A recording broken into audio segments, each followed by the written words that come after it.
San Agustín de Trinitate, libro sexto, capítulo quinto, número 7. Bien. ¿Quién se anima a partir?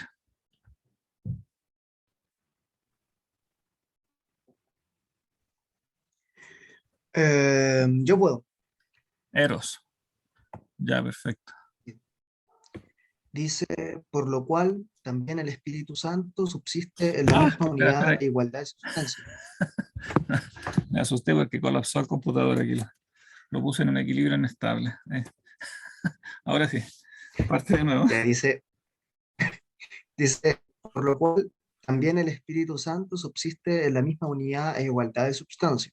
En efecto, ya sea la unidad o la santidad o el amor de ambos, ya sea unidad porque es amor y amor porque es santidad, es claro que ninguno de los dos es aquel por medio del cual el otro es unido, aquel por medio del cual el engendrado es amado por quien engendra y ama a su engendrador, y no es por participación, sino por su esencia, y no por un don de alguien superior, sino por el suyo propio que guarda la unidad del espíritu en el vínculo de paz, lo cual se nos manda imitar por medio de la gracia, tanto en relación a Dios como en relación a nosotros mismos. De estos dos preceptos depende la ley completa y los profetas. Así, ellos tres son un solo Dios, único, grande, sabio, santo y feliz. Nosotros, en cambio, somos felices a partir de Él y por medio de Él y en Él. Si puede bajar un poco la pantalla, por favor. Sí.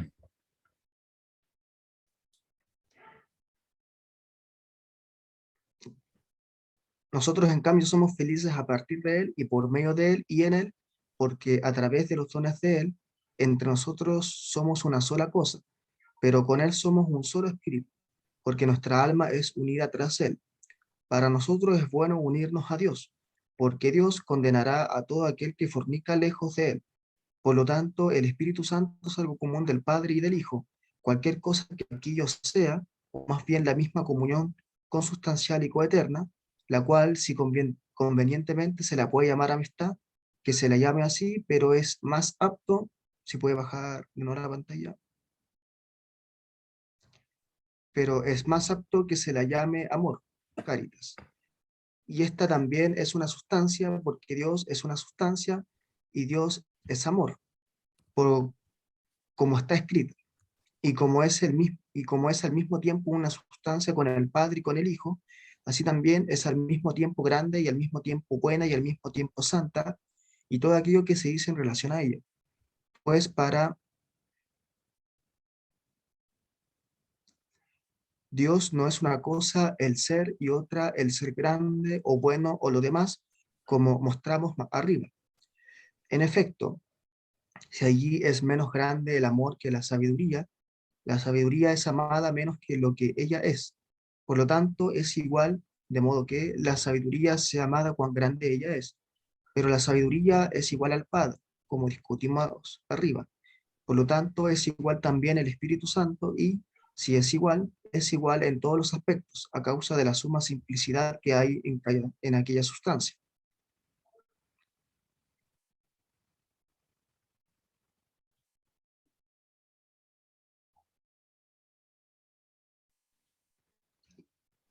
Y por ello, no son más que tres: uno que ama a aquel que es de él, y uno que ama a aquel del cual y el amor mismo.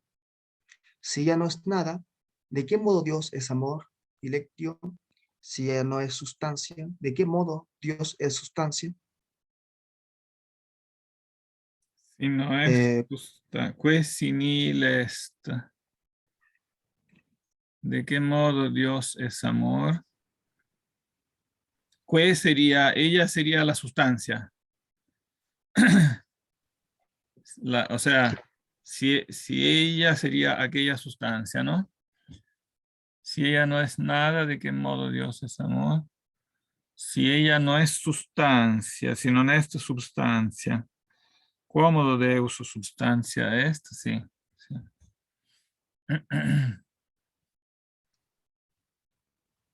Sí, o sea, retoma lo que decía antes, que todos estos atributos se implican mutuamente, ¿no? Y por eso tienen que ser que estar en la misma medida en cada uno, ¿no?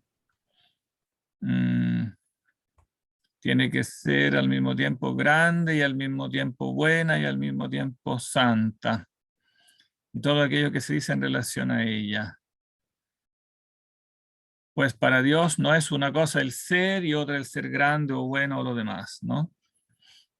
Claro, si es menos grande el amor que la sabiduría, si fuera así, claro, este es hipotético, quizás en castellano, en castellano habría que ponerle quizás mejor fuera. Perdón, que están metiendo mucha bulla acá.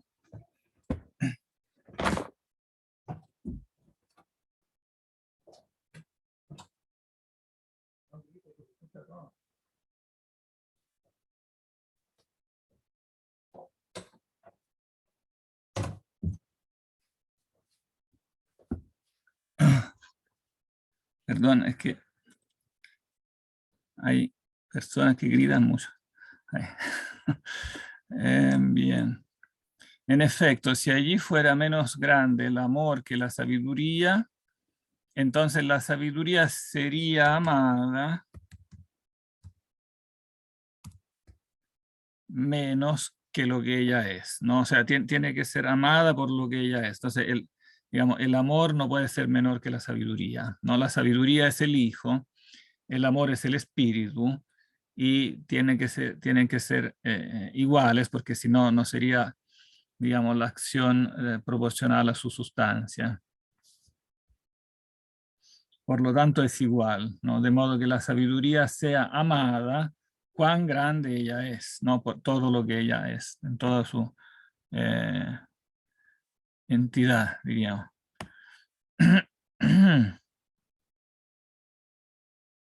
En efecto, sí.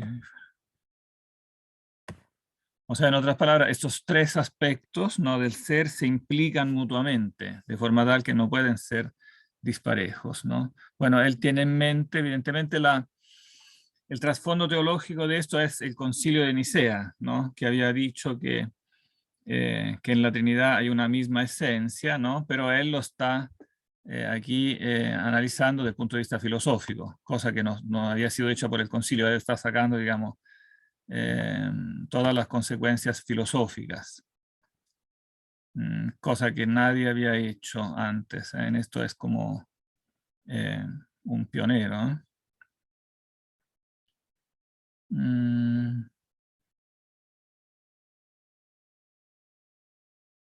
Bien. Podemos seguir, yo creo. A no ser que haya otras dudas. ¿No? Profesor, ¿Quién? ¿me ¿Sí? escuchas? Yo tenía una duda respecto a la felicidad que habla ahí Agustín, ¿A la que lo hace a la felicidad, felicidad? que lo ¿Sí? hace como en relación siempre al amor o en relación a Dios, o entiende como otro tipo de felicidad más específica o más pequeña, se podría decir. Ah, no. La felicidad como tal siempre es en relación a Dios, claro. Pero tú dices aquí mismo en este punto o lo decías en general. No es que sí, en este punto que al principio parte hablando de la felicidad respecto al amor y después a partir de ahí habla del amor en Dios, por medio de Dios, y a partir de... Ah, ya. Aquí dices, en la primera parte de esto dices tú. Sí,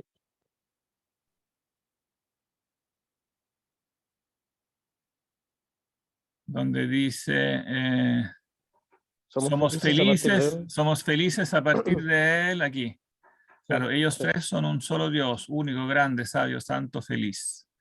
Claro, nosotros en cambio somos felices a partir de él y por medio de él y en él. Claro, esa propiamente es la felicidad. Claro, lo otro puede ser, claro, puede ser un gozo, o sea, puede haber gozo de las cosas temporales, pero no es la felicidad, ¿no? O puede llamarse placer, ¿no? Puede haber placer de las cosas temporales, pero la felicidad propiamente tal implica el concepto de perfección, ¿no? Implica el concepto de infinitud. La felicidad solo es del ser infinito, porque el ser humano está hecho así, de forma tal que no puede ser no puede ser, no se contenta, no puede ser completo sin el ser infinito. Ujú, ya. Claro, Sí, entiendo. porque a Ujú. través de los dones de Él, entre nosotros somos una sola cosa. Para nosotros es bueno unirnos a Dios, claro, porque Dios condenará a todo el que fornica lejos de Él. ¿Se entiende esta expresión que fornica? Es una imagen fuerte, ¿no? Pero ¿se entiende lo que significa? Este fornicar. Lo entiende también como el que disfruta de placer fuera de él, más que la expresión literal que entendemos nosotros siempre. Pero, Es claro, o sea, en el fondo la imagen que hay detrás es la imagen del matrimonio, ¿no? mm, Entonces, claro, el esposo propiamente tal es Dios, ¿no? Porque la unión con Dios, precisamente por eso, que la unión con Dios es aquello por lo cual el ser humano está hecho y que le da la felicidad. Entonces, si yo me caso, siguiendo la metáfora, si yo me caso con alguien eh, que no es Dios, casarse en el sentido de tener como esta relación como única, ¿no? Si pongo en el centro a alguien que no es Dios, entonces comete una especie de adulterio, claro, o fornicación. Eso que es, por ejemplo, la idolatría. Por eso la idolatría siempre es descrita como eso, como adulterio, ¿no? Porque Dios está en la figura del verdadero como esposo, porque es aquello con el cual la unión es lo que da propiamente la felicidad, que es el fin propiamente del ser humano. Mm, bien.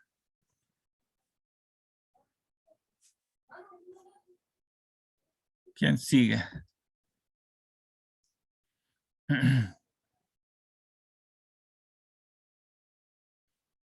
¿Quién se sacrifica?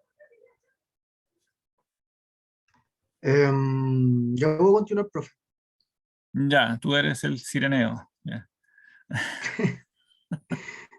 Ya. Dice, pero si se pregunta de qué modo aquella sustancia es simple y múltiple, tiene que considerarse en primer lugar porque la criatura es múltiple y de ningún modo verdaderamente simple. Y en primer lugar, el cuerpo total ciertamente consta de partes, de modo que en él hay una parte más grande, una parte más pequeña y más grande es el cuerpo completo que una parte cualquiera o cuán grande como se quiera. Pues tanto el cielo como la tierra son parte de la masa total del mundo, y solo la tierra o solo el cielo constan de innumerables partes, y su tercera parte es menor que el resto y su mitad es menor que el todo. Y el cuerpo completo del mundo, el cual suele denominarse generalmente mediante sus dos partes, es decir, el cielo y la tierra, ciertamente es más grande que solo el cielo o solo la tierra. Y en cada cuerpo una cosa es la grandeza, otra cosa el color, otra cosa la figura. En efecto, puede mantenerse el mismo color y la misma figura, habiendo disminuido la grandeza, y puede mantenerse la misma figura y la misma grandeza, habiendo cambiado el color. Y puede ser tan,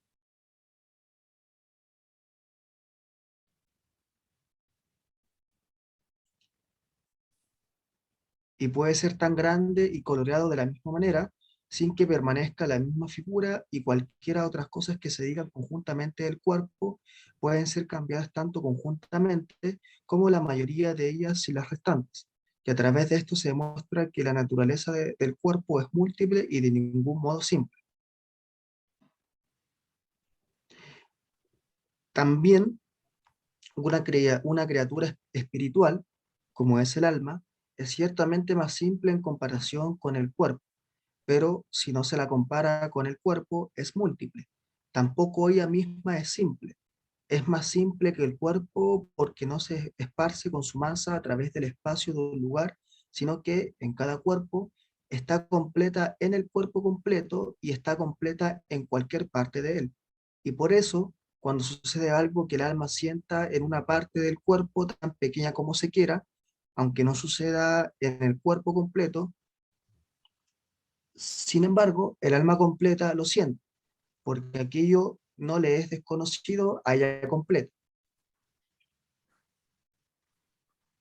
pero ya que también en el alma una cosa es el ser hábil, otra cosa es el ser ingenioso, otra cosa es el tener buena memoria, otra cosa es el deseo, otra cosa es la alegría, otra cosa es la tristeza. Y ya que en la naturaleza del alma se pueden encontrar innumerables cosas de innumerables modos, algunas y las otras, otras en mayor grado, otras en menor grado, es claro que su naturaleza no es simple, sino múltiple. En efecto, nada simple es en efecto, nada simple es mutable, pero toda criatura es mutable. Sí. Bien, bueno, que el cuerpo sea múltiple, eso es fácil de ver, ¿no? Eh, tiene partes que son más grandes que otras, es más grande, claro, el doble que la tercera parte, etcétera, ¿no? Pero lo interesante es que él le agrega que también el alma, ¿no? También el alma, no solo el cuerpo, sino que el alma humana tampoco es simple, porque sus atributos, sus movimientos en general, sus facultades, tienen una serie de diferentes grados y están, ¿no?, también en perpetuo cambio. Se puede cambiar continuamente. No, claro, ella es más simple con respecto al cuerpo porque ella en el fondo está completa en el cuerpo completo, ¿no? O sea, ella es el centro, ¿no?, que percibe todos los movimientos del cuerpo. Por eso ella es más una, o sea, como el principio de unificación. Es el principio de unificación del cuerpo, pero ella misma después es múltiple. Tiene diferentes facultades que pueden ser en diferentes medidas, y dentro de estas mismas facultades también cambia, ¿no? Una cosa es ser hábil, otra cosa es ser ingenioso, otra cosa es tener buena memoria, y cada una de estas cosas a su vez puede ir cambiando. Entonces ella no es perfectamente simple y es múltiple y al mismo tiempo es mutable. Toda criatura es mutable, ¿no? Ese es un punto esencial para Agustín, que pone también el alma, ¿no?, dentro de las cosas creadas, ¿no? Que no, el alma no es divina. Mm, Profesor, ¿sí? en el chat hay una pregunta. Dice, profesor, ¿cuál era la diferencia entre dialectio y caritas? Ah, entre dilectio y caritas. Sí. Yo diría que caritas es más técnico, porque caritas indica técnicamente dilectio significa amor en un sentido más general. Caritas, yo diría, indica más específicamente el amor sobrenatural. O sea, la caridad es el amor en el sentido estricto de la palabra, que es el amor divino. Y por lo tanto, como en el hombre es el amor sobrenatural, ¿no? Claro, esa es la diferencia entre caritas, que digamos, y dilectio. Que caritas en ese sentido se contrapone a cupiditas, que es el amor, digamos, desordenado de la criatura cuando no sigue la caridad. Y bueno, la caritas, que claro, que es el propio nombre de Dios. Entonces es Dios en cuanto, o sea, nosotros tenemos la caridad en cuanto tenemos el amor de Dios. Y amamos entonces a Dios en primer lugar, ¿no?, y a todas las cosas según el grado de ser que Dios mismo le da al crear la naturaleza. Cuando Dios crea la naturaleza, crea cada cosa en su, digamos, con un cierto grado de ser, por lo tanto, con un cierto valor, ¿no? Y la caridad es quererla, entonces, en ese mismo orden. Bueno, y ahí hace esa famosa diferencia entre el uti y el frui, que creo que en algún momento la conversamos. Utilizar y gozar. Él dice que las criaturas como tales tienen que ser, tiene que ser utilizadas, pero no gozadas, porque el gozo propiamente tal es de Dios, digamos, y de la ley de Dios, ¿no?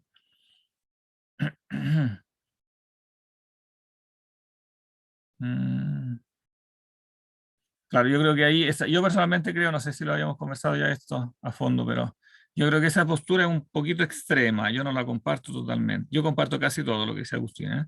Pero, Pero en este caso creo que es un poquito extremo al decir que las cosas creadas deben ser utilizadas, pero no gozadas. Porque las cosas, digamos, tienen su sustancia y esa sustancia es buena. Y entonces el gozo de las cosas, cuando está hecho, claro, siempre en armonía con la ley de Dios, igual es gozo, no es una mera utilización, también es gozo, ¿no? Yo creo que ahí esto como que lo aplicó de una forma demasiado rígida. Bien. ¿Quién sigue? Número, que es el capítulo 7, ¿eh?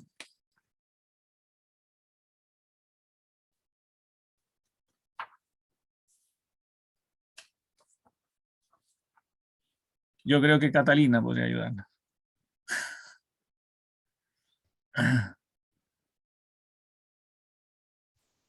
Mm, quizás no tiene muy buena conexión. Yo puedo continuar, profe. Puede continuar, o quizá Emilio, ¿no? Emilio, ¿estás con buena conexión o Parece no? que, mm, No, parece que no, no puedo hablar por el no, micrófono. no reacciona, ¿no? Ah, está hablando por el chat. Sí, dice estoy en un coleto. Estoy en un coleto. Allá. ¿Qué es un coleto? No tengo idea. Ah, un colectivo. Ya. Ah, un coleto. Ah, ya, estás en viaje. Ya. Eh, yo puedo continuar, sí. Bueno, ya, perfecto. Eh, dice, pero ciertamente se dice de muchos modos que Dios es grande, bueno, sabio, feliz, verdadero, y todo aquello que parece decirse de manera no indigna de él. Más su misma grandeza es su sabiduría. En efecto, no es grande en cuanto a la extensión, sino en cuanto al poder. Y su misma bondad es su sabiduría y su grandeza, y su misma verdad es todas aquellas cosas. Y en él no se da que una cosa sea el ser feliz y otra cosa ser el grande o sabio o verdadero o bueno o simplemente el ser mismo. Y no porque es Trinidad hay que creer que es triple. De otro modo, el Padre solo o el Hijo solo serían más pequeños que el Padre y el Hijo conjuntamente, aunque no se encuentra de qué modo se puede decir o el Padre solo o el Hijo solo, ya que siempre e inesperablemente aquel es con el Hijo, tanto como éste es con el Padre, no de modo que sean ambos padres o ambos hijos, sino porque siempre son en relación uno con el otro, ninguno de los dos solo.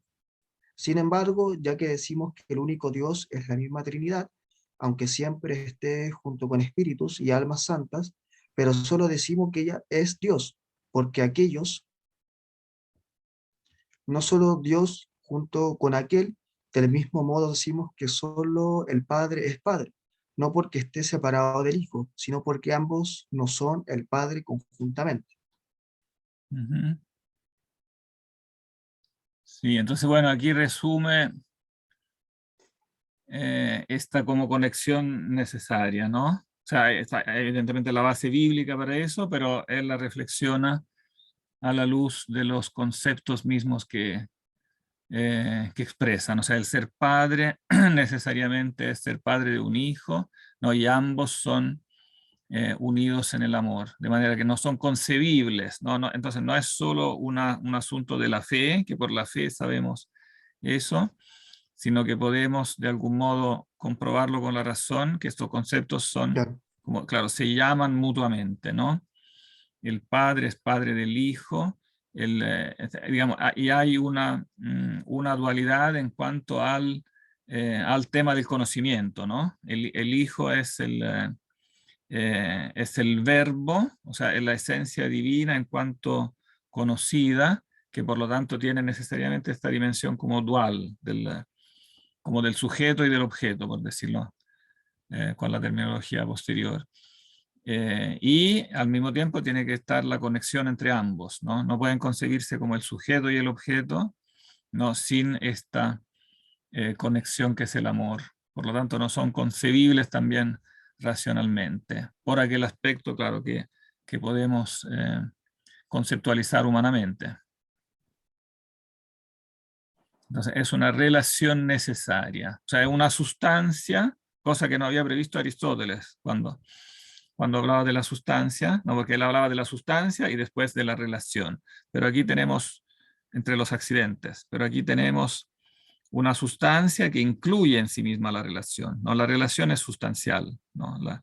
La relación está dentro de la unidad sustancial.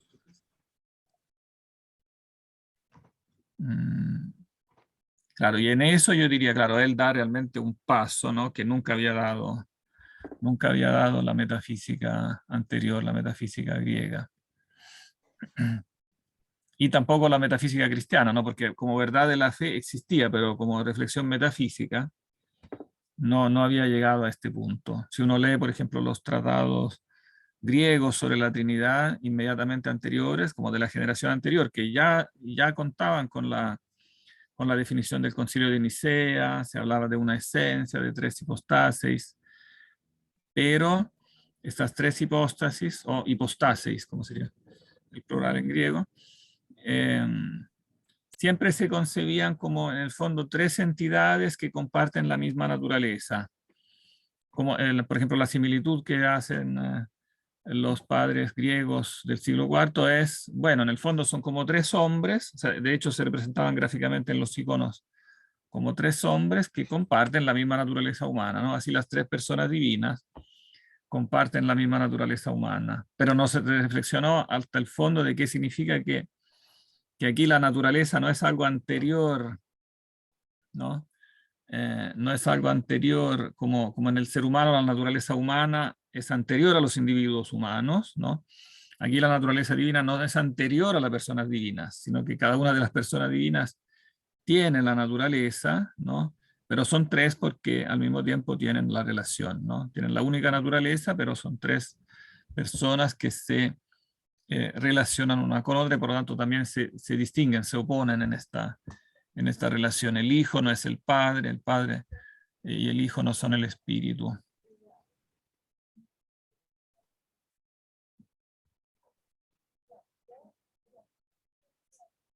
Bien.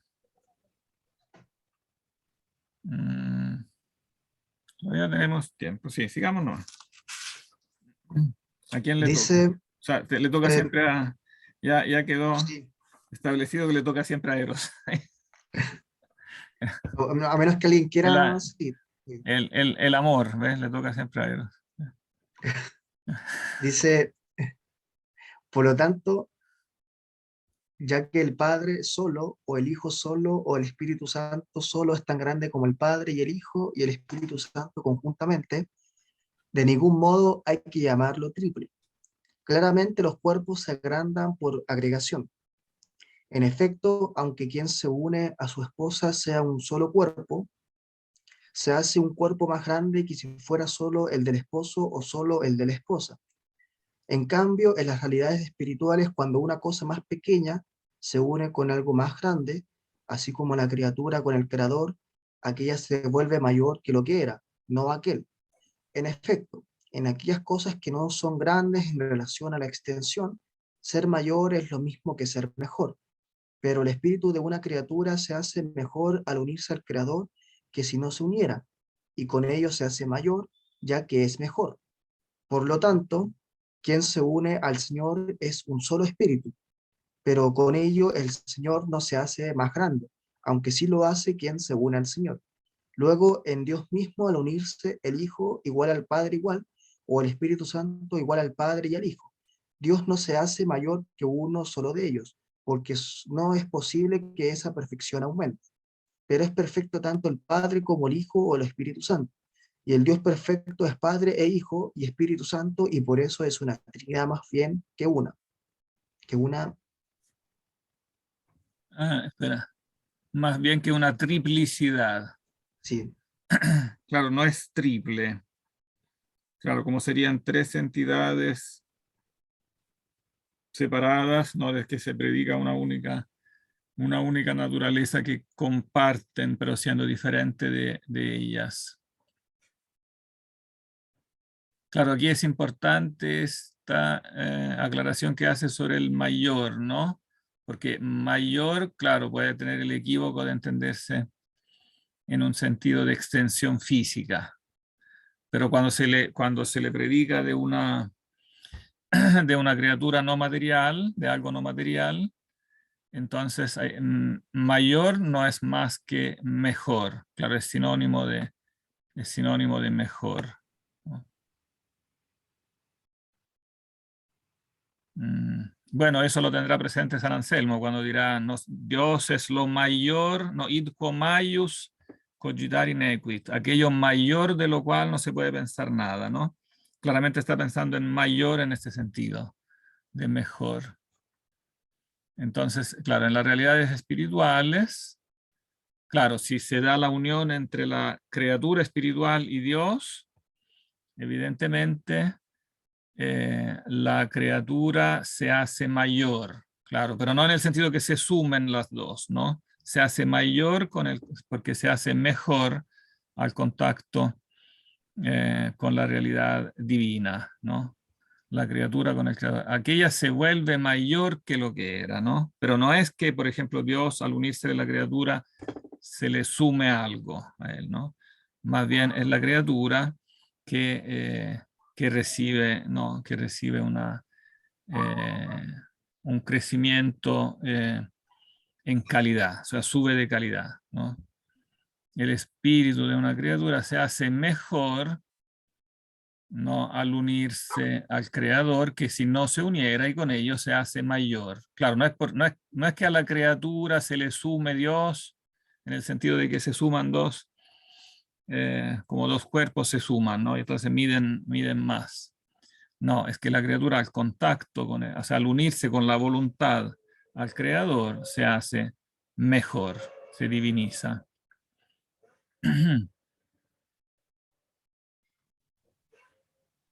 Claro, Dios no, en cambio, no se hace con eso mejor, no porque Él no puede mejorar, ni tampoco por eso se hace mayor. Bueno, y por eso mismo las personas no se suman como si se sumaran tres cuerpos. Entonces, no es que el Padre sumado con el Hijo sea mayor que el Espíritu, no es que si yo sumo dos sean mayores que uno, como si sumo dos hombres son más que uno. Claro. No, pero en cambio aquí la esencia que ellos comparten, cada una está en cada una de las personas, ¿no? Y la unión de ellos es necesaria, es su propia perfección, que no puede cambiar.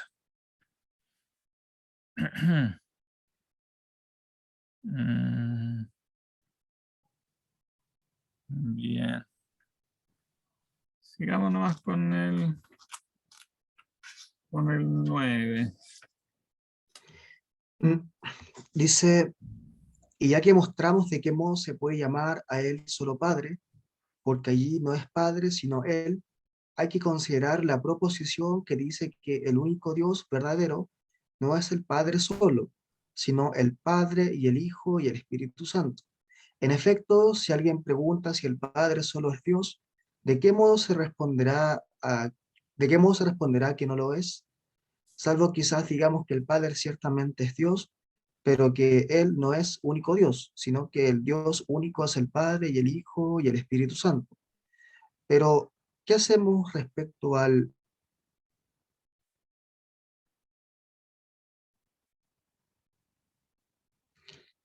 testimonio del Señor? En efecto, le hablaba al Padre y había llamado Padre al que se dirigía cuando dice, y esta es la vida eterna, que te conozcan a ti, el único Dios verdadero. Lo cual, por cierto, los arrianos suelen entenderlo como si el Hijo no fuera el Dios verdadero.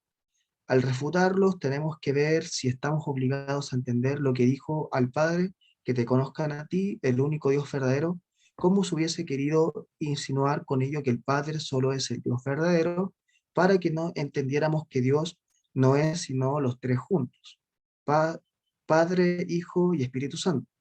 Entonces, ¿acaso no decimos Perdón.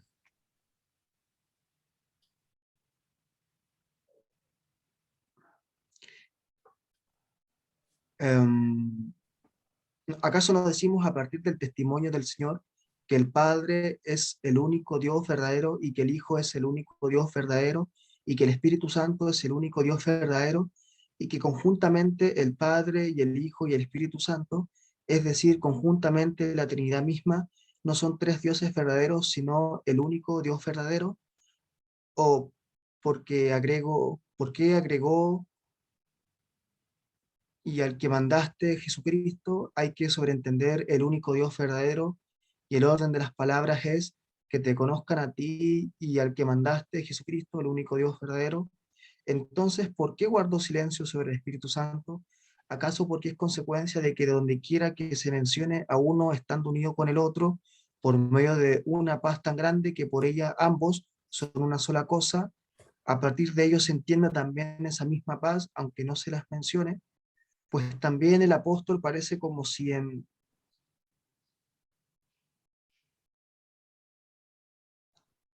aquel lugar omitiera al Espíritu Santo, y sin embargo se lo sobreentiende allí donde dice, todas las cosas son vuestras, y vosotros sois de Cristo, y Cristo es de Dios. Y nuevamente, la cabeza de la mujer es el hombre, la cabeza del hombre es Cristo, y la cabeza de Cristo es Dios. Pero por otra parte, si Dios no es sino las tres cosas conjuntamente, de qué modo la cabeza de Cristo es Dios, es decir, la cabeza de Cristo es la Trinidad, siendo Cristo es la Trinidad para que ella sea la Trinidad. ¿Acaso lo que es el Padre junto con el Hijo es cabeza para él, por cuanto es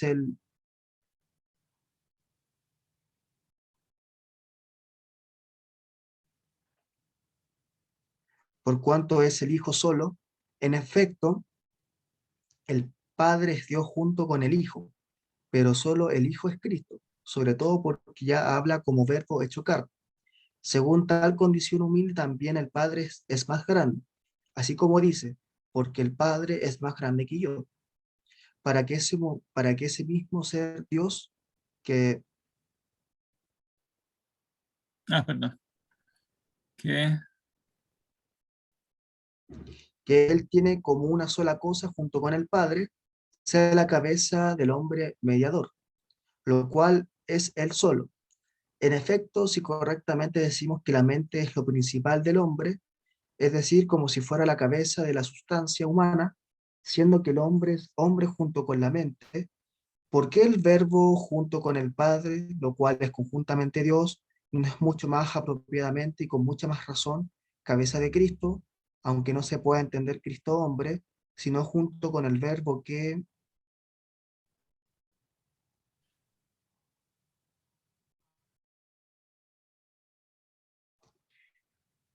se hizo carne? Pero esto, como ya dijimos, en algún momento posterior lo consideramos más diligentemente. Pero ahora hemos demostrado la igualdad de la Trinidad y su única y misma sustancia tan brevemente como pudimos, de modo que de cualquier manera que sea este problema, que hemos aplazado para que sea discutido con una atención más profunda, que nada impida que confesemos de la suma igualdad del Padre y del Hijo y del Espíritu Santo. sí, todo esto ahora lo deja en suspenso porque después lo volverá a analizar más a fondo todavía en el libro séptimo. No me quedó muy clara cuál es la discusión Y que... claro, que aquí hay una discusión de nuevamente contra los arrianos, ¿no? Porque los arrianos se basan en esto, en este pasaje donde Jesús dice que te conozcan a ti. No, esta es la vida eterna. Juan 17:3. Que te conozcan a ti, el único Dios verdadero. Y entonces los arianos dicen, ¿ves? Jesús mismo está diciendo que el Padre, ¿no? Es porque él como hijo, claro, habla con el Padre. Entonces, claro, los arianos suelen entenderlo como si el hijo no fuera, no, el Dios verdadero. Claro, aquí él Eh, está, San Agustín, proponiendo que se tendría que sobreentender esta unidad, claro, ¿cierto? habría que sobreentender que cuando dice único Dios verdadero, necesariamente tiene que entender la Trinidad. Aun cuando él mismo es uno de la Trinidad. Claro, aun cuando, claro, te conozcan a ti, único Dios verdadero, ¿no? Aun cuando en la Trinidad está él mismo como Dios. Y efectivamente en Juan, este pasaje de Juan 17, los primeros versos del capítulo 16, son muy interesantes porque muy curioso cómo habla ahí Jesús al mismo tiempo como Dios y como hombre, porque dice después, en 2 versículos después, en el 5 dice, Padre, glorifícame con aquella gloria que yo tenía junto a ti antes de la creación del mundo.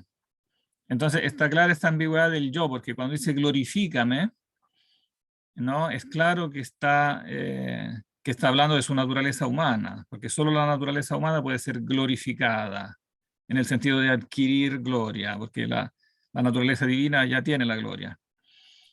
Entonces, glorifícame sería sobreentendido en cuanto hombre, glorifícame con aquella gloria que yo tenía, sobreentendido en cuanto Dios, porque la que tenía antes de la fundación del mundo, ciertamente es la gloria que tenía como Dios, ¿no? Entonces, claramente es verdad que en esos capítulos se está jugando con esta ambigüedad, que él puede hablar como yo, pero a veces se refiere a su naturaleza humana y a veces a su naturaleza divina, porque el yo es siempre el mismo. ¿No? Hay un único yo en Cristo, pero que tiene dos naturalezas, ¿no? Entonces, claro, cuando dice, en este caso, que te conozcan a ti, único Dios verdadero, dice, necesariamente tenemos que referirlo a toda la Trinidad, ¿no? El único Dios verdadero que conjuntamente al Padre, el Hijo y el Espíritu Santo no son tres dioses verdaderos, ¿no? Sino el único Dios verdadero. Eso de tres dioses era una acusación clásica que se le hacía durante todo el siglo IV a todos los sostenedores de la teología de las tres personas o de las tres hipostasis. Se decía, ustedes dicen tres hipóstasis, cada una es Dios, y entonces he aquí que son triteístas. Ustedes son triteístas, ¿no? Se les decía. Y claro, mientras no se supere esto, o sea, mientras no se supere esa idea de las tres entidades, ¿no? Que comparten la misma naturaleza común, como cualquier otro universal, ¿no? Que como hacían los padres griegos, decían, bueno, la Trinidad son como Juan, Pedro y Diego. Son tres hombres que, claro, y bueno, es para empezar ayuda también decir eso, pero después llega un momento en que eso se presta claro, la confusión, porque si son como Juan, Pedro y Diego, entonces a Juan, Pedro y Diego los llamamos tres hombres. A cada uno se le predica la única esencia humana, pero decimos que son tres entidades distintas y por lo tanto son tres hombres. Entonces, si decimos tres hombres, también tenemos que decir tres dioses. Pareciera que no, pareciera que no hay escapatoria.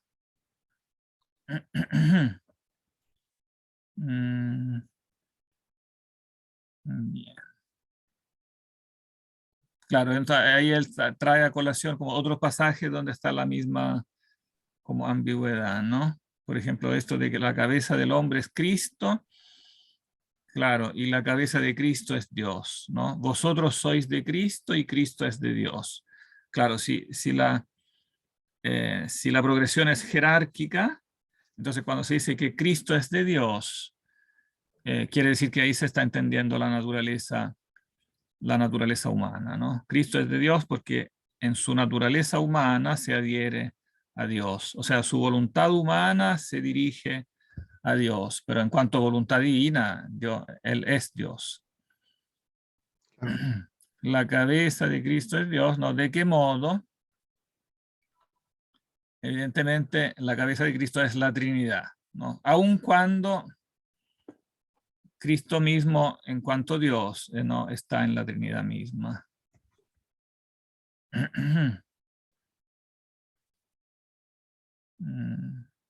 Bueno, y lo mismo para el otro gran como pilar de la doctrina arriana, se fundaba en Juan 14:28, el Padre es mayor que yo, ¿no? El Padre es mayor que yo, dicen, ven que el Padre, entonces mayor que el Hijo, ¿no? Y Agustín dice, bueno, aquí siguiendo en realidad toda la tradición antiarriana del siglo IV, eso hay que aplicárselo, ¿no? A la naturaleza humana, ¿no? Es el hombre mediador. El mediador es el hombre, ¿no? La primera carta a Timoteo dice, uno solo es el mediador entre Dios y los hombres, el hombre Cristo Jesús, ¿no? En cuanto, claro. ¿Por qué es mediador? Porque es Dios y hombre, ¿no? Claro. Cosa que corrige, o sea, se puede apreciar como la corrección con respecto a mucha parte de la teología del siglo IV, no necesariamente arriana, pero filoarriana en el sentido de con tendencia al subordinacionismo. La tendencia al subordinacionismo implicaba que el logos fuera el mediador. En el fondo, el logos, como no es Dios, como no es visto como Dios al mismo nivel que el Padre, se le consideraba el mediador. Por ejemplo, en Orígenes, en Eusebio de Cesarea, que no son arrianos en estricto sentido, pero son, con un sentido más amplio, subordinacionistas, ¿no? Tienden a ver el logos como inferior al Padre. Por lo tanto, la mediación, así como el logos crea, es como mediador entre Dios y la creación, así después se encarna y es mediador, pero fundamentalmente el mediador es el logos, ¿no? En cambio, cuando se dice que el logos netamente es una misma sustancia con Dios, no está entre medio, entonces lo que está entre medio no es el logos, sino que es el hombre, Cristo Jesús, que es lo que textualmente dice la primera Timoteo, que uno es el mediador entre Dios y los hombres, el hombre, Cristo Jesús. Bueno, sobreentendiendo que es Dios y hombre. Dice Emilio, en este caso, ser mediador e intercesor no es lo mismo. Sí, podría decirse que es lo mismo. No, Cristo es propiamente el intercesor por excelencia. ¿No? Los santos son intercesores, pero por cuanto están incorporados a Cristo. ¿No? Pero el intercesor propiamente tal es Cristo. Él intercede, porque Él está en el medio. ¿No? Porque Él cumple con su naturaleza humana, ¿no? lo que el hombre por sí solo no logra cumplir, la redención. ¿No? Porque la intercesión propiamente está fundada en la redención, ¿no? Está fundada en la redención. Y en la redención, evidentemente, la humanidad es fundamental. No es simplemente el verbo que se encarna y como que toma un instrumento con el cual, ¿no? Con el cual redimirnos. Como que aterriza en la tierra, como que el encarnarse fuera un aterrizaje del logos que viene a buscarnos en un avión, ¿no? Si se perdona esta comparación que no habían inventado en el siglo IV, evidentemente. Porque eso presupone no sé si me explico, una concepción de la carne solo como un vehículo, como que el logos, bueno, se encarna, pero ¿cuál es el sentido de esta encarnación? Tomar un vehículo en el cual él puede aterrizar y después como ponernos a bordo, ¿no?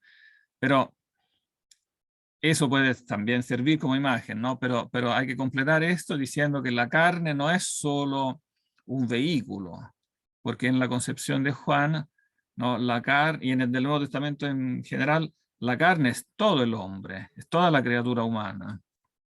Y en la criatura humana la cosa esencial es la voluntad, ¿no? Claro, la inteligencia y sobre todo la voluntad que permite la opción, con la cual Cristo hombre toma una opción, ¿no? de obedecerle a Dios, ¿no? Y es esta obediencia la que redime, que digamos que sana la desobediencia de Adán y Eva, de los primeros padres, ¿no? Con esta obediencia, eso lo desarrolla mucho sobre todo la carta a los hebreos, con esta obediencia, ¿no? La humanidad, ¿no? Cristo, que es como el prototipo de la humanidad, obedeciéndole a Dios, atrae a esta obediencia el resto de la humanidad. El resto de la humanidad, siempre y cuando cada persona lo quiera, porque sigue vigente como el libre albedrío de cada uno, pero en la medida que uno quiere puede incorporarse, ¿no? a esta obediencia. Y así logra ser mediador e intercesor, ¿no? Para todo este tema recomiendo mucho leer la carta a los hebreos, que es un texto fantástico, un texto maravilloso que explica muy bien este concepto. Bien. Mi ambición era leer también el último, pero no sé si alcanzamos. Ustedes tienen prisa porque si leemos el 11 nos pasaríamos un poquito de la hora. Si no tienen excesivo apuro podemos leerla. ¿Tienen apuro? Yo, por mi parte, no tengo Mm. apuro. ¿Alguien tiene apuro? No, parece que no. Leámoslo entonces, porque este 11 es interesante y así terminamos el libro. Dice, alguien cuando quiso indicar muy brevemente los atributos propios de cada una de las personas en la Trinidad, dice, la eternidad está en el Padre, la forma en la imagen, el uso en el don. Y dado que este hombre no fue de poca autoridad en el tratamiento de la escritura y en la afirmación de la fe, en efecto es Hilario quien planteó esto en sus libros, habiendo indagado cuánto pudo la comprensión secreta de estas palabras, es decir, Padre e imagen y don, eternidad y forma y uso. No creo que él haya querido entender con la palabra eternidad, sino que el Padre no tiene un Padre a partir del cual exista. El Hijo, en cambio, es del Padre, de modo que es y es coeterno con él.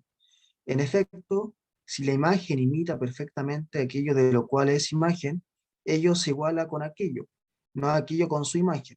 En esta imagen nombró una forma, creo, a causa de la belleza, donde hay una congruencia tan grande, una igualdad primera y una semejanza primera, la cual en ninguna cosa difiere, de ningún modo es desigual, y en ninguna parte es disímil, sino que idénticamente corresponde a eso de lo cual es imagen, donde hay una vida primera y suprema. Allí no es una cosa el vivir y otra cosa el ser, sino que una sola cosa son tanto el vivir como el ser, y donde hay un intelecto primero y supremo, para quien no es una cosa el vivir y otra cosa el inteligir, sino que una misma cosa son el inteligir y el vivir y el ser, y todo es como un verbo perfecto al cual nada le falta, y como un arte de Dios omnipotente y sabio, lleno de todas las razones vivientes e inmutables, y todas ellas en él son una sola cosa, así como el mismo arte es una sola cosa que procede de uno, con el cual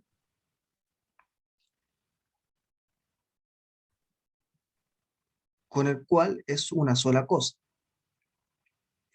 Allí Dios conoce todas las cosas que hizo por medio de un tal arte, y por eso al pasar y sucederse los tiempos, nada pasa ni le sucede a la ciencia de Dios. En efecto, estas cosas que fueron creadas, Dios no las conoce porque las hizo, sino más bien las hizo incluso como mutables, porque las conoce inmutablemente.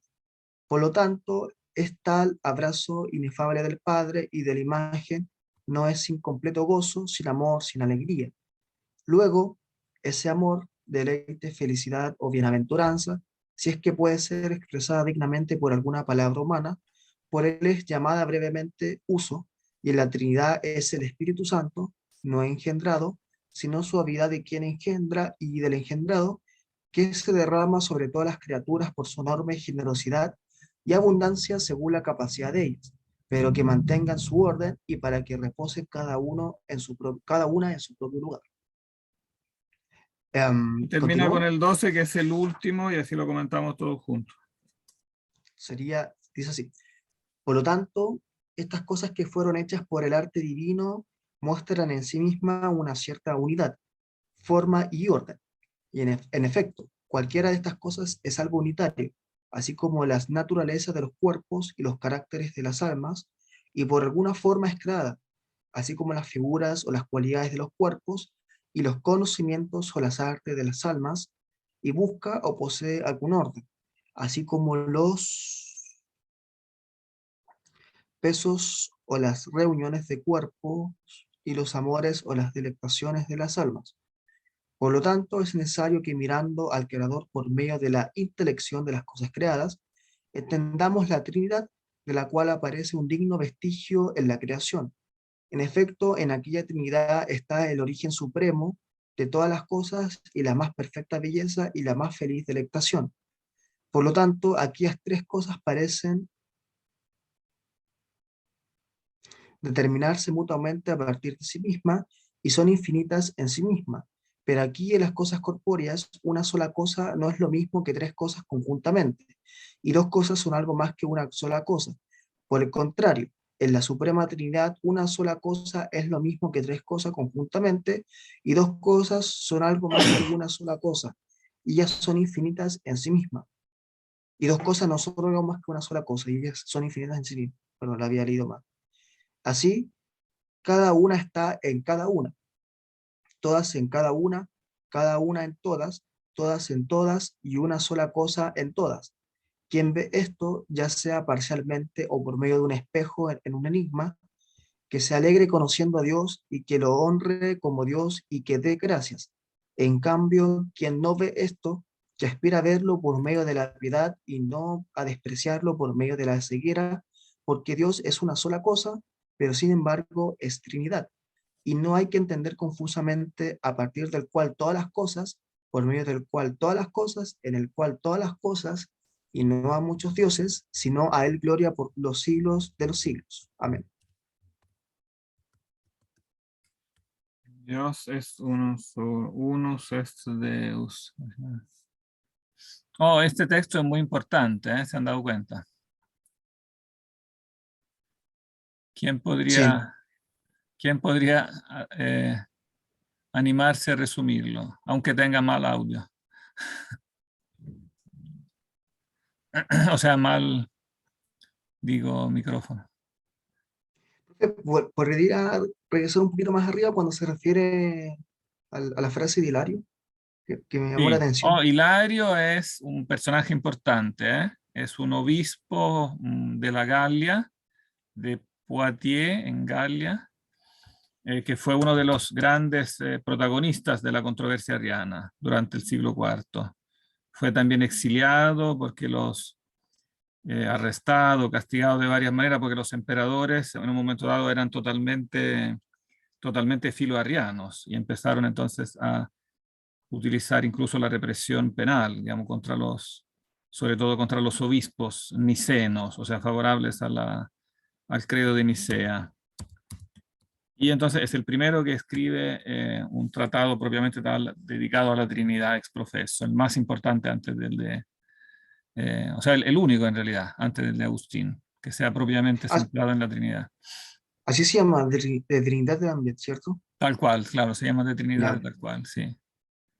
Y este hombre entonces fue de bastante autoridad, ¿no? También o sea, por la profundidad, es un teólogo muy importante, pero además, claro, tiene esta historia que le dio autoridad como por la persecución. ¿Ya? Porque hay que tener presente también que en la época de Hilario la teología en latín era muy escasa, había muy poco, ¿no? Casi todo estaba en griego. Entonces fue un pionero también en cuanto a tratar estas cosas en este idioma, en latín, ¿no?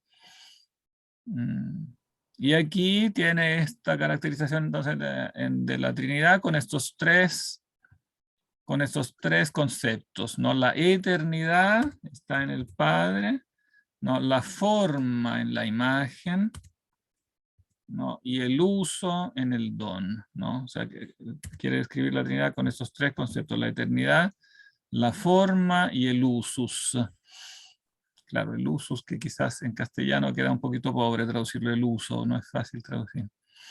¿A qué se refiere con uso? ¿Como utilidad? O sea, uno lo podría entender así, como utilidad, em, como una Sí, forma bien así cotidiana, así, como pragmática pero inclusive. yo creo que tiene un matiz como de gozo también. El uso en el sentido de usufructuar de algo.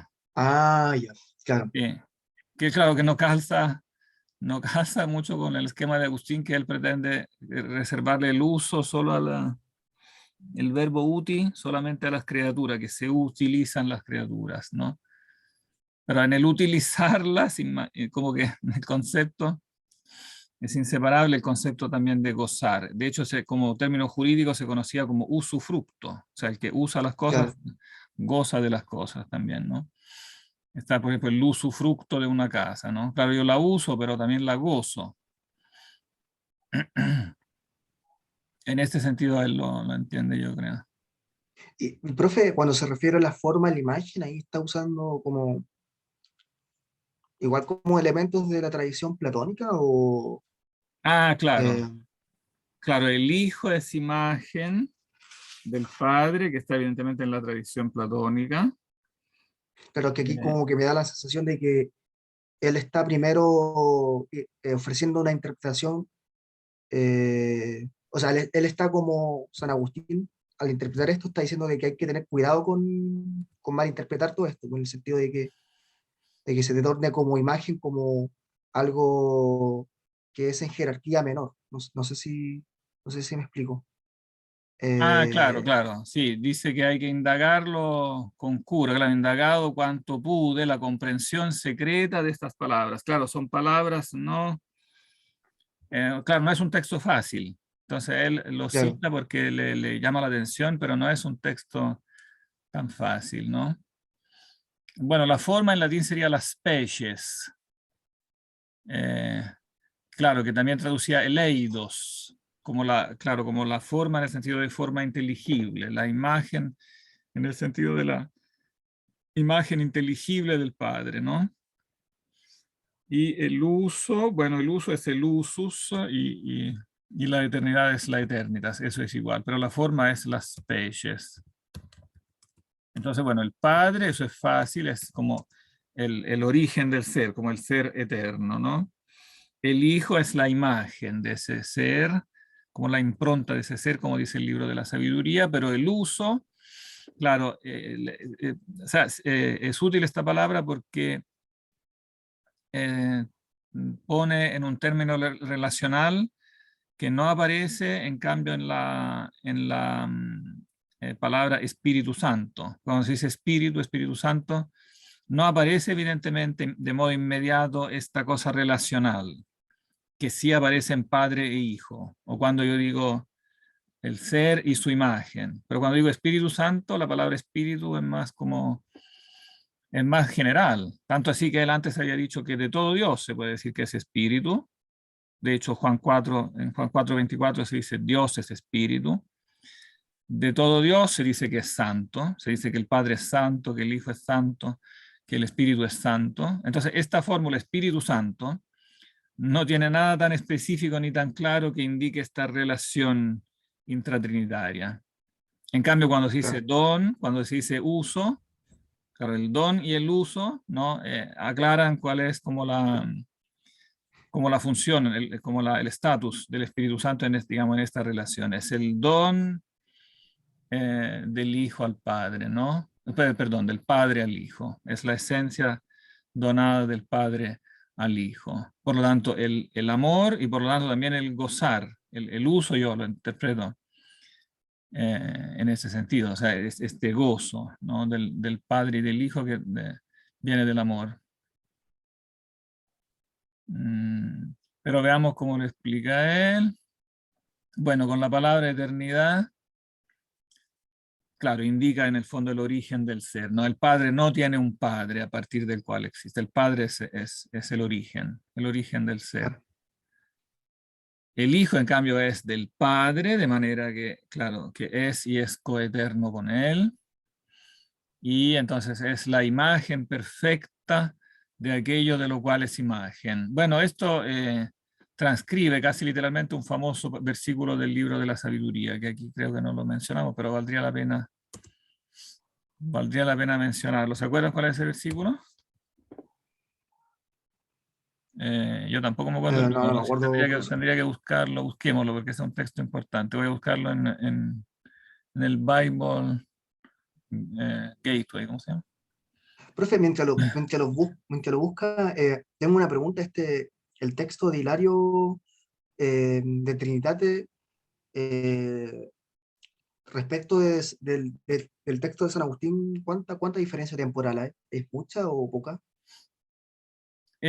Más eran como unos 60 años, algo así. 60 años, ya, claro. Sí, no es muchísimo, pero en esta época es mucho, porque justamente en esta época en que se está discutiendo mucho esto, entonces son años intensos, ¿no? En que se ha Ya. discutido mucho este tema. Tengo que...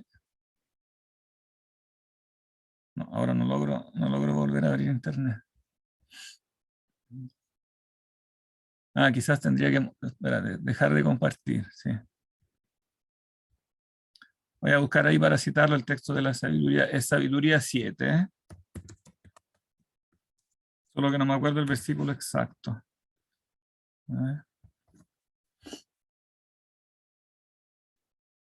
Bible Gateway.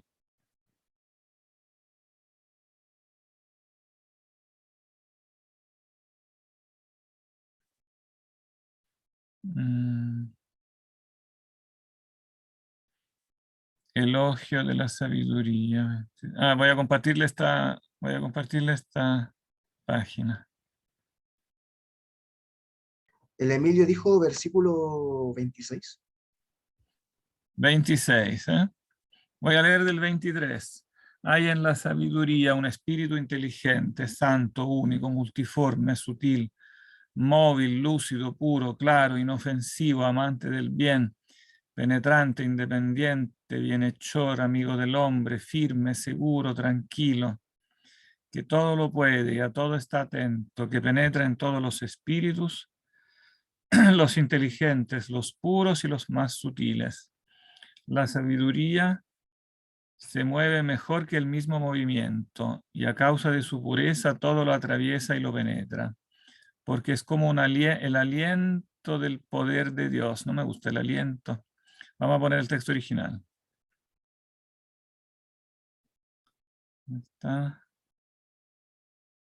Dios habla hoy. Vamos a poner el texto de la Septuaginta sería. Deutsch, English.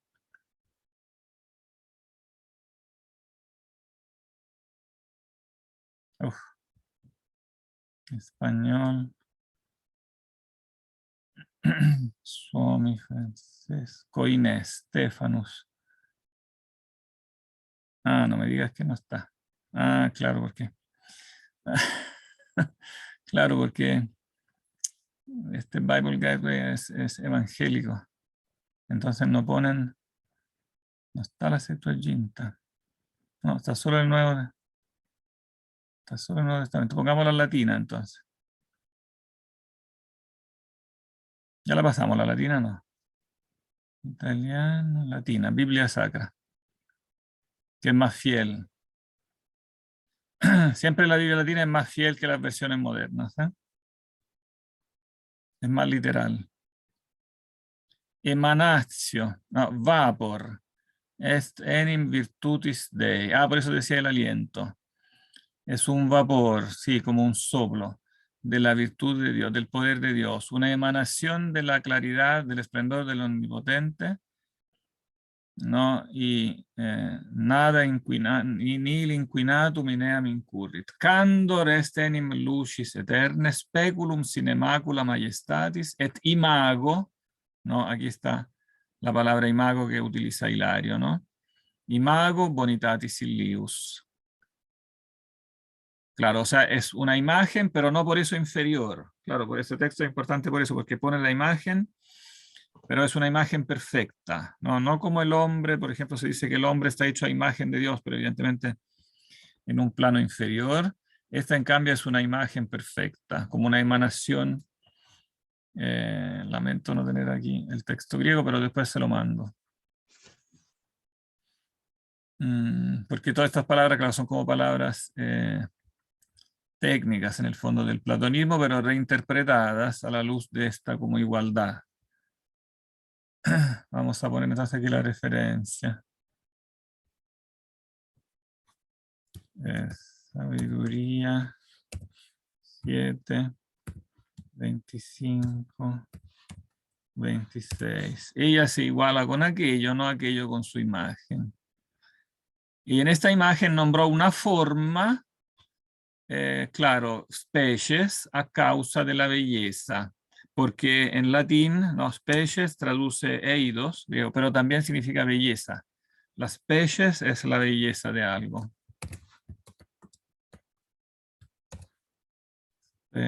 Species. Donde hay una congruencia tan grande, una igualdad primera, una semejanza primera, etcétera, etcétera. Donde hay, y aquí viene también otra cosa muy interesante, porque dentro de esta imagen, ¿no?, están después todas las cosas, las ideas, ¿no?, de las cosas creadas. Bueno, ella es simple, ¿no? Para ella como para la Trinidad, una sola cosa son el vivir y el ser, ¿no? Hay un intelecto supremo para quien no es una cosa el vivir y otra cosa el inteligir, y todo es como un verbo perfecto al cual nada le falta y como un arte de Dios. Entonces es el arte de Dios en el cual están incluidas, ¿no?, todas las razones vivientes inmutables, ¿no? Todas.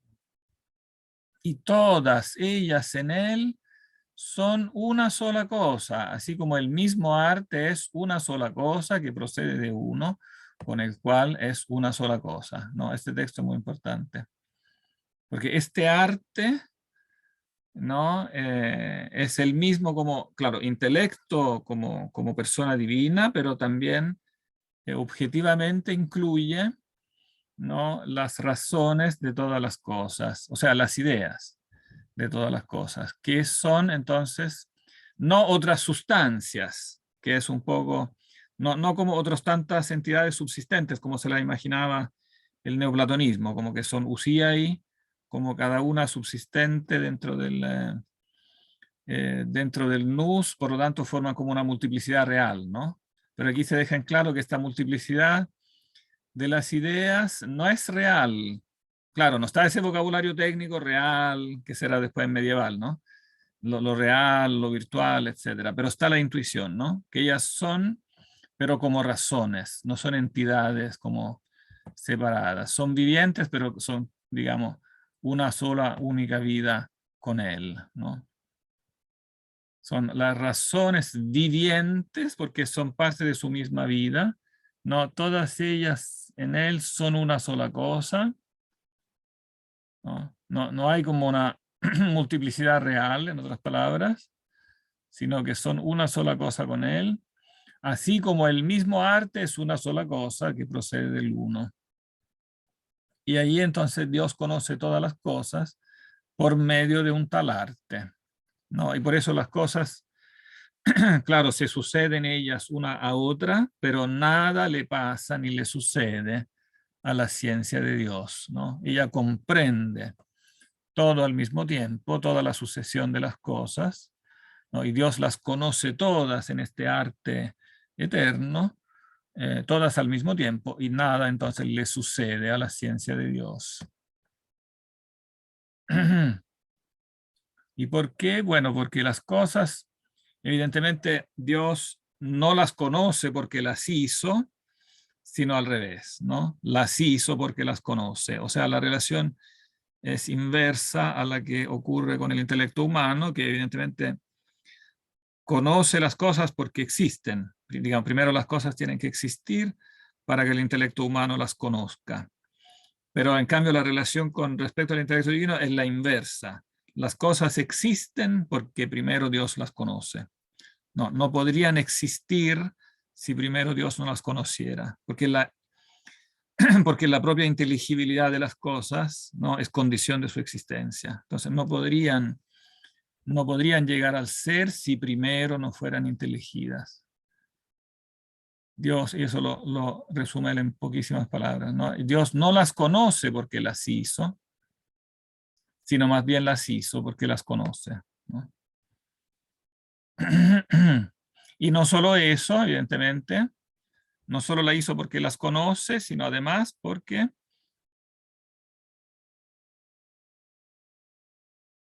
resumiendo lo que dice a continuación, falta el otro como elemento básico.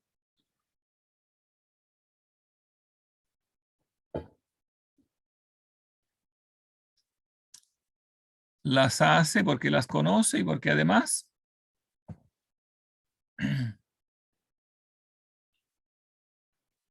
las abraza, o sea, se goza en ellas, ama las cosas, ¿no? O sea, las hace porque las ama, ¿no? De nuevo, la relación es inversa a lo que pasa con el amor humano. Nosotros podemos amar una cosa que ya existe, ¿no? Aunque después también, claro, podemos pasar, evidentemente, en una segunda fase también a amar algo en el sentido de hacer un proyecto de algo que todavía no existe, ¿no? Pero primariamente nuestro intelecto funciona amando las cosas porque ya existen, ¿no? Y al existir se nos presentan primero al intelecto y después a la voluntad y las amamos. Pero en cambio, en la creación es al revés, ¿no? O sea, Dios las crea porque las ama, ¿no? Primero las tiene que amar por adelantado, porque eso de nuevo es condición de existencia de las cosas. No podrían llegar a la existencia si no fueran las cosas previamente queridas, por lo tanto previamente amadas. Le dan a Dios entonces gozo, ¿no? A pesar de que Dios no necesita nada, ¿no? Sin embargo, goza, ¿no?, en darle el ser a las cosas por un amor gratuito, por el bien de las criaturas, no porque a él le sume algo, ¿no?, sino que le suma a la criatura y Dios gratuitamente entonces las crea dándole, o sea, en base a esta como previa como intelección y amor.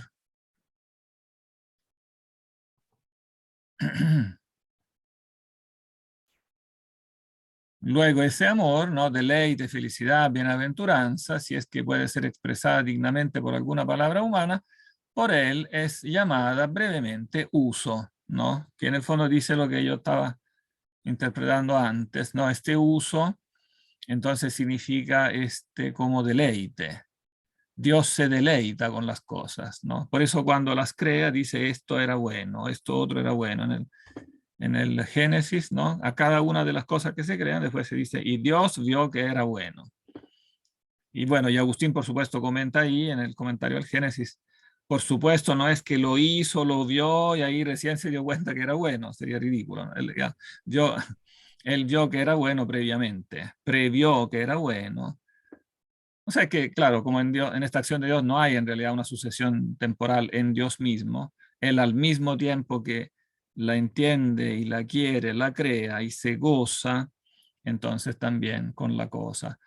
Lo cual yo vuelvo a insistir lo que decía antes, si Agustín lo hubiera meditado todavía un pelo más, habría visto que esto se podría servir para corregir ese esquema demasiado rígido que yo decía antes, que de las cosas no hay que gozarlas. Si aquí se dice que Dios mismo está gozando de las cosas, si Dios goza de las cosas creadas, es obvio que nosotros también gozamos de ellas, podemos y debemos gozar de ellas, ¿no? Es Dios mismo que se goza con las cosas, ¿no? Entonces es estar como en la misma como intención de Dios.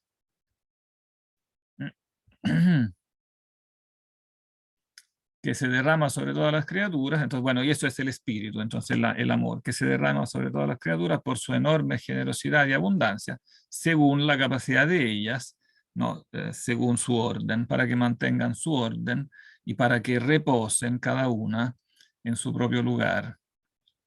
Bueno, entonces en esta unidad del arte divino, evidentemente las cosas mismas muestran una cierta unidad, o sea, está la unidad, si bien las cosas son múltiples, al ser todas partes de este arte divino, son entonces también reflejo de la unidad. No solo cada una de las cosas, evidentemente, es algo unitario, algo armónico, sino que el conjunto de ellas, ¿no? Y bueno, y en efecto eso refleja, después comentando el Génesis, que cada una de ellas es buena, ¿no? Pero todas juntas son muy buenas, ¿no? Todo el conjunto no es solo bueno, es muy bueno, o sea, es excelente. Profe, ¿Sí? el, quizás esto no lo dice expresamente San Agustín, pero, o sea, el arte humano en sí mismo sería para él, no tendría una cierta unidad, eh, forma y orden, en ese sentido, ¿no? Serían múltiples. Claro, claro. Eso se aplica también Ya, al arte humano, evidentemente. Sí, sí, sí. ya. Claro, bueno, él eso lo aplica evidentemente él como maestro de retórica. Para él le viene muy natural evidentemente aplicárselo al arte retórico. Y hace siempre ejemplos relacionados con eso, cuando el que compone un discurso, ¿no? Lo compone con armonía, etcétera, etcétera. Lo mismo hace Dios, ¿no? Escuchar Claro, la creación, o sea, tratar de entender la creación es lo mismo que escuchar un discurso, ¿no? Hay que como ver las diferentes partes, no puede uno como centrarse en una y dejar de lado la otra, porque el discurso es único, entonces hay que escucharlo uno solo, ¿no? O alguien podría decir una pieza musical, ¿no? Pero para él el arte que tiene bien a mano es el arte retórico, ¿no? Él es un maestro de retórica. claro, sí. Y eso, por ejemplo, son muy bonitos los textos sobre eso en el de música. Él escribió un de música también. Hay un pasaje del de música que es muy bonito sobre eso, lo voy a recortar porque es una página muy bonita donde habla de esto, de la armonía de todas las cosas. Claro, porque, o sea, lo preguntaba más bien porque más adelante vendría Descartes y él defendería como esta idea de la unidad de la ciencia y la regla para la dirección del espíritu. Entonces, por eso, Mm. como, como hacía ese salto, o sea, ¿qué es lo que diría San Agustín respecto de las ciencias humanas? Ah, claro, claro. Sí, sí, sí, sí. Y eso también corrige un poco lo que dice Platón cuando desprecia un poco la obra de arte, cuando dice, o sea, cuando dice que la obra de arte es una copia de la copia. O sea, cuando yo hago, que como las cosas son Ah, claro, copias, las cosas son copias de las ideas y las obras de arte a su vez son copias de las cosas, entonces como que estarían en un nivel inferior, ¿no? Pero este claro, discurso evidentemente corrige, él no lo hace explícitamente, pero implícitamente se puede, o sea, uno puede ver en esto la corrección, porque aunque ella no haya tenido presente eso, pero está clara la corrección. La obra de arte no es solo una imitación de la cosa, o más bien dicho, aunque queramos decir que es imitación de la cosa, no está en un nivel inferior, mm, porque para poder imitar la cosa yo tengo que ir a la razón de la cosa, o sea, tengo que remontarme, no, la imitación del artista no es una fotocopia, no es que meta las cosas en una máquina y la máquina le saca la fotocopia. Tiene que entrar el artista como en la razón de la cosa. Y entonces tiene que remontarse, o sea, muestra esa capacidad del ser humano de remontarse como a la esencia de la cosa, que en último término está en el arte divino. Entonces muestra una conexión de la mente humana con el arte divino por la cual el artista logra como expresar la esencia de la cosa, ¿no? No es una cosa mecánica la copia, ¿no? La copia, la imitación de la realidad es una cosa como espiritual que implica la penetración intelectual de la cosa y también el amor a la cosa. O sea, el artista ama, o sea, entiende la esencia, pero además tiene que amar esa cosa. Ahí es cuando la obra de arte es vida, ¿no? Es verdadera. Y bueno, es por eso que evidentemente a partir de las cosas creadas, no como dice Romanos 1:20, por medio de la intelección de las cosas creadas entendemos la Trinidad, ¿no? De la cual aparece un vestigio, una huella en la creación, ¿no? Esta palabra vestigio de la Trinidad, ¿no? Después tendrá un gran éxito. Hay una huella de la Trinidad porque está la huella del ser, ¿no? Cada cosa que es una huella del ser, de la sustancia divina, es una huella de la imagen, pues es una huella del logos, de la inteligibilidad divina y es una huella del amor, del gozo, ¿no? Entonces aparece el vestigio de la Trinidad en toda la creación y por eso podemos remontarnos de la creación hasta la Trinidad, ¿no? Que es el origen supremo de todas las cosas, la más perfecta belleza y la más feliz delectación. creo Bien, que arriba de ese párrafo decía algo importante, o sea, respecto a lo que estábamos hablando. justo arriba, Justo arriba, justo cuando pasamos, no, un poquito más arriba, sí.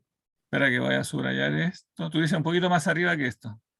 Sí, de hecho arriba, justo dice, en efecto, cualquiera de estas cosas es algo unitario, así como las naturalezas de los cuerpos y los caracteres de las almas, y por alguna forma es creada, así como la figura o las cualidades de los cuerpos y los conocimientos o las artes de las almas, y busca o posee algún orden, así como los pesos o las reuniones de los cuerpos y los amores o las expresiones de las almas.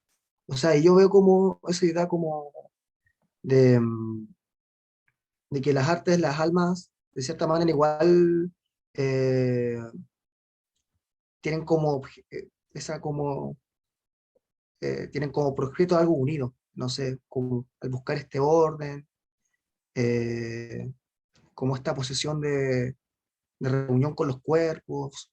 No sé, siento que ese como conocimiento Claro, de las almas, digo yo, también en cierto sentido se fundamenta a partir de este arte divino. Y que de hecho eso le da garantía para sostener de que esta Trinidad deja vestigios en la creación.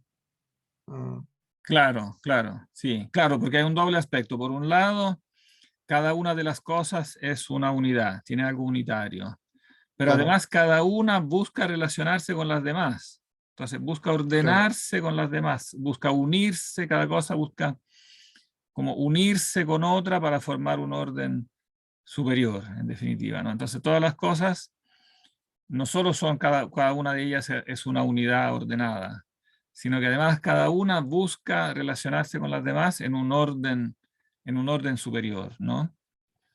Ya sea, uno podría subdistinguir, claro, un orden físico, las cosas, claro, físicas, químicas, se relacionan unas con otras, buscan cómo relacionarse en un cierto orden, pero además la propia voluntad humana.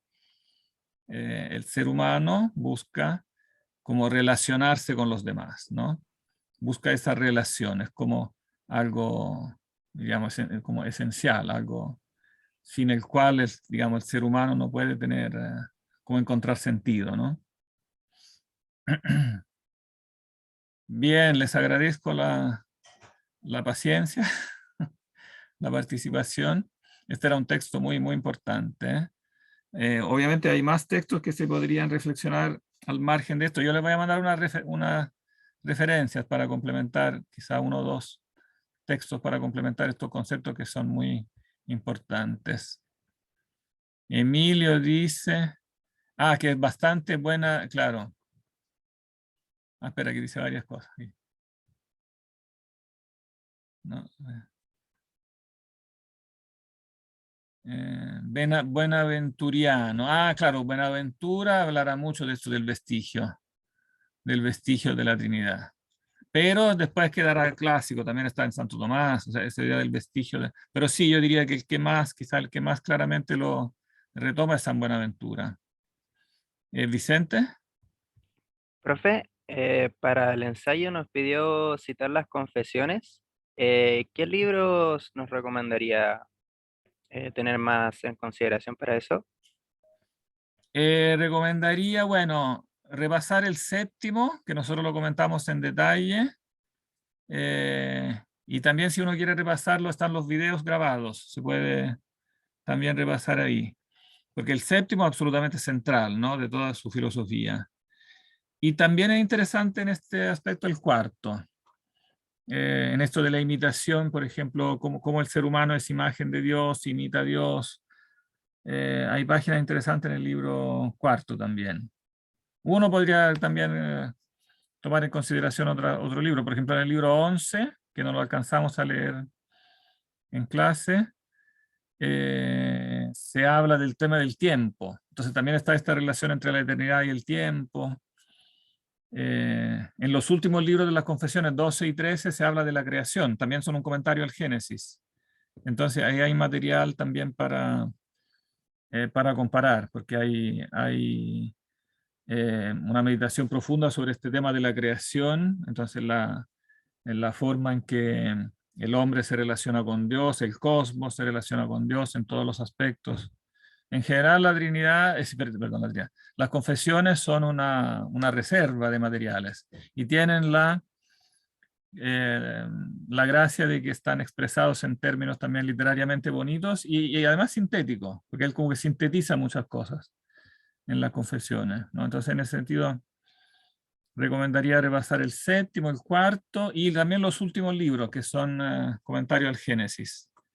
el 11 sobre el tiempo y el 12 y el 13, que comentan los primeros versículos del Génesis. Bueno, profe, muchas gracias. Que esté bien. Bien. Hasta luego.